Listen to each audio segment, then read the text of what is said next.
এই মহকুমা শাসক মহাশয়ের সঙ্গে আমার পরিচয় ছিল না, তা একটা তো সৌজন্য সাক্ষাৎ।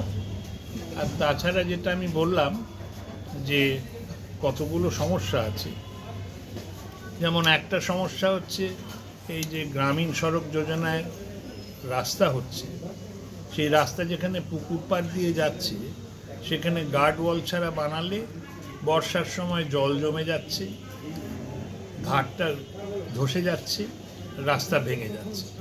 সুতরাং যখনই পুকুর পাড়ের ধার দিয়ে রাস্তা যাবে তখন যেন গার্ডওয়াল বানানো হয়। একটা হচ্ছে, আমি একটা শিশু কল্যাণ সমিতিতে গিয়েছিলাম, তাদের বোধহয় মাসিক যে মাসোহারাটা ওরা পায় সরকারের থেকে সেটা পাচ্ছে না রেগুলার। তারপর কিছু বাথরুমের সমস্যা রয়েছে, বার্ধক্য ভাতা বাংলা আবাস যোজনায় যারা প্রাপ্য তারা টাকা পাচ্ছেন না তাড়াতাড়ি, সেইটা বললাম। হিলিতে একটা ফায়ার ব্রিগেডের কথা বললাম, জনগণের যা প্রয়োজন সেগুলো বললাম।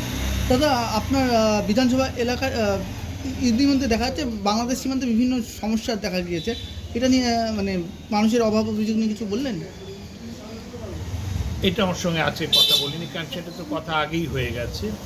বিএসএফের সঙ্গে কথা বলেছি, ওইটা একটু সংবাদ মাধ্যমে বোধহয় অনেক বেশি বলা হচ্ছে।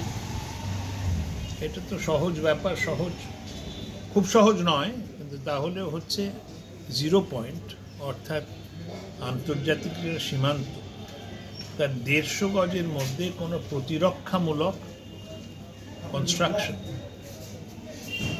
এর নিয়ম নেই। বাংলাদেশও সেটা স্বীকার করে, ভারতবর্ষ স্বীকার করে। আমরা বলি কোনো প্রতিরক্ষামূলক তো কনস্ট্রাকশন তো করা হচ্ছে না, ডিফেন্স স্ট্রাকচার তো না, একটা বেড়া, ওইটা তো একটা পিল বক্স কিংবা কিছু না, কিন্তু পাকিস্তান আর বাংলাদেশ সেটা মানে না।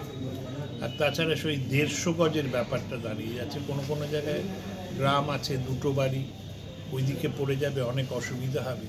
তো যাই হোক, এটা আমাকে বিএসএফ বলেছেন যে ওরা আলোচনা করছে, বিএসএফ আর বর্ডার গার্ডস বাংলাদেশ, ওটার জন্য চিন্তিত হওয়ার কোনো কারণ নেই।